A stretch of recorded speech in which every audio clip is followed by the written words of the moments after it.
was wrong, but it was like I no longer really had a need to, because I was found something rich in my life through my newfound faith. But the problem that I had was that I assumed that I was the only Jewish person that had ever believed this, ever. No one told me that Jesus was Jewish, that all of his early disciples were Jews, that all the new writers in the New Testament were Jews. I didn't know any of this. I assumed that Jesus was the first Christian, and then after that, everybody who kind of follows him are Christians, and that's just the way it is.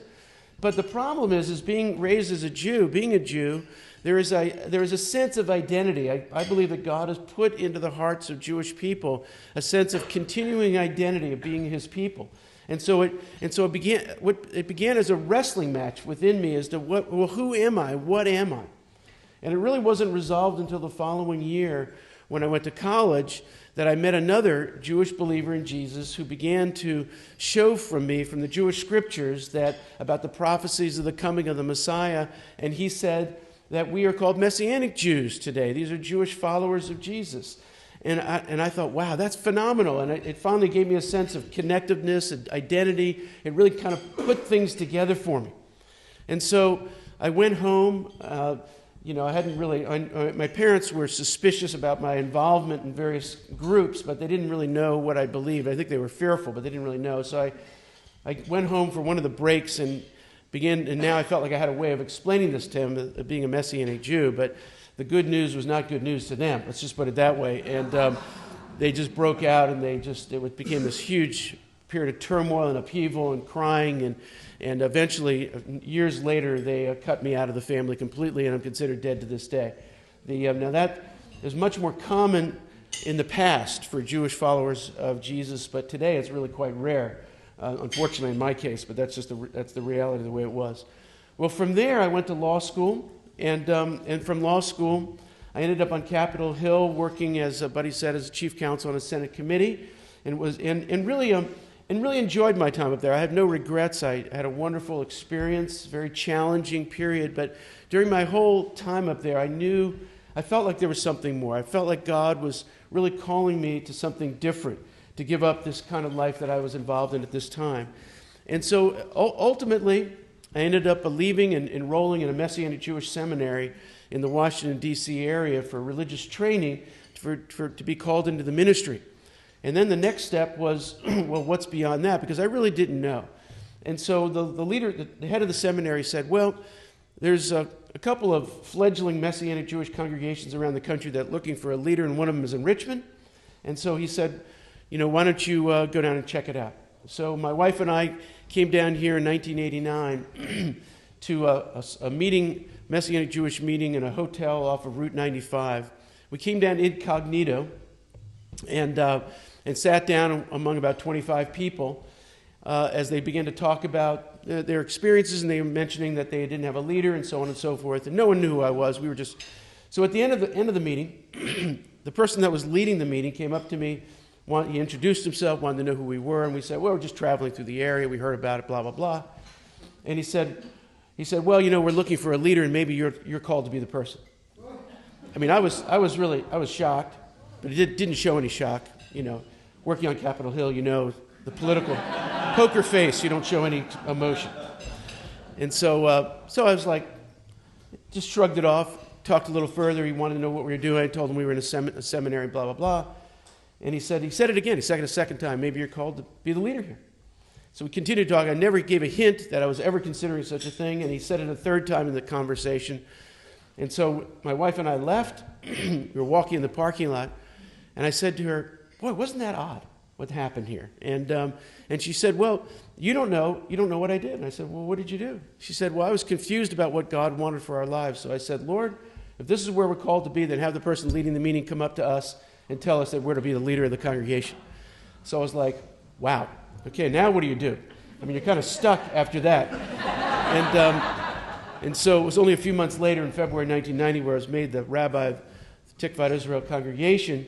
And since then, we've built up a wonderful and really a beautiful congregation here in Richmond. It's a place where Jewish people can live as Jews and experience the reality of Jesus as the Messiah. That's really its function and so forth. And it's been a wonderful time. As many of you know, we have a historic synagogue here in town, and it's great. But 6 years ago, God was calling again on our lives. And the reason he was calling, because it's promised in the scriptures that he will bring his people back to his land. That's the promise. Today, Israel has the largest Jewish community in the world. That's the first time that that's happened in 2,500 years, really since the time of Ezekiel and Jeremiah, interestingly.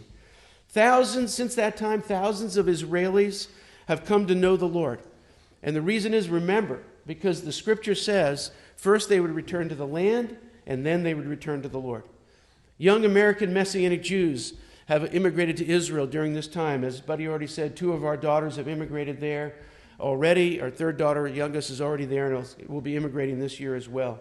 And now it's our time, as we believe that we have bought a place in the northern part of Israel. It's actually in the Jezreel Valley, also known as the Valley of Armageddon. And so our plan is that we will be happy to rent out space to anybody here for the final battle, and you can be a witness, and it'll help fund our trip over there. And by the late next spring, our plan is that we'll be moving over to the land of Israel. You might ask the question, why? Why would you do such a thing? I mean, it's difficult. I work with immigrants. I'm an immigration lawyer. I work with immigrants here in the city for the last 15 years. It's very difficult to immigrate anywhere. Now, why would you be immigrating to another country like that? It's real simple. We're following what the Lord has said. You see, he promised 2,500 years ago that the Jewish people would return to the land and ultimately would also return to the Lord. And that's what our goal is. We will be assisting in helping our people return to the Lord. Early in the fall of 2007, I was invited to go to Israel to speak to an Israeli military installation. It was just following the Lebanese war that they had fought. And I was the first Messianic Jew that has ever spoken to any government installation in the land of Israel.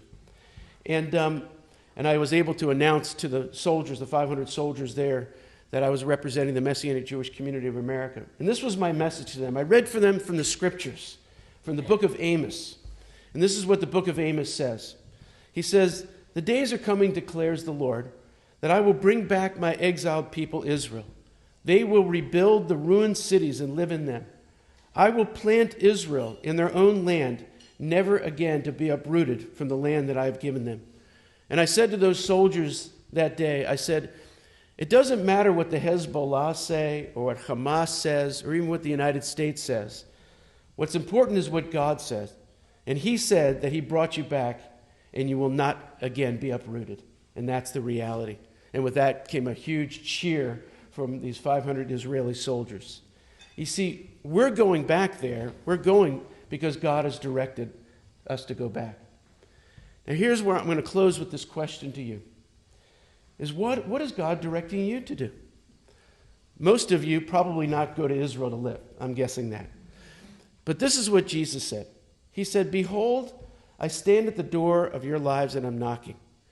And if you hear my voice and open that door, I will come into you and you with me and I will sup with you." And my question to you is, do you hear the knocking? Thank you.